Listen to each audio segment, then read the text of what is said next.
नाज़रीन, बुलेटिन में अहम खबर शामिल करियों पिया। सिविल जज ऐं जुडिशियल मैजिस्ट्रेट कंबर अयाज़ अली अमान शहर जे वार्ड नंबर 3 ऐं 4 जो दौरो करे सफ़ाई न थियण ते म्यूनिसिपल अमलदारनि ते कावड़ जो इज़हार कंदे 17 सेप्टेम्बर ते तलब करे वरितो आहे।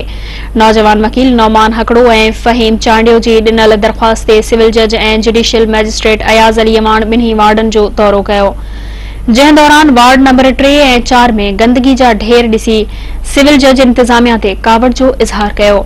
सिविल जज ऐं judicial magistrate Ayaz Ali Aman Qambar municipal जे administrator assistant commissioner Imran Soomro खे शोकाज़ जारी कंदे 17 सेप्टेम्बर ते तलब करे वरितो आहे। उन मौके ते दरख़्वास्त गुज़ार वकील नौमान हकड़े चयो त शहर खे साफ़ सुथरो रखण लाइ कानूनी रस्तो अख्तियार कयो वियो आहे। शहरनि जूं विञायल रौनकूं बहाल थियण ताईं कानूनी जंग जारी रहंदी।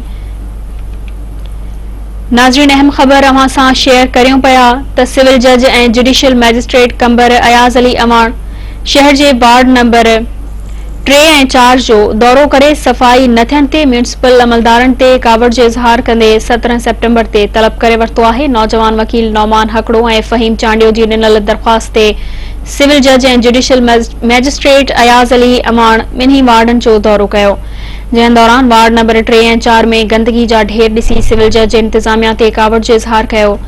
सिविल जज ऐं judicial magistrate Ayaz Ali Aman Qambar municipal जे एडमिनिस्ट्रेटर असिस्टेंट कमिश्नर पारां इमरान सुमरो खे शोकाज़ जारी कंदे 17 सेप्टेम्बर ते तलब करे वरितो आहे। उन मौके ते दरख़्वास्त गुज़ार वकील नौमान हकड़े चयो त शहर खे साफ़ सुथरो रखण लाइ कानूनी रस्तो अख्तियार कयो वियो आहे। शहर जूं विञायल रौनकूं बहाल थियण ताईं कानूनी जंग जारी रहंदी।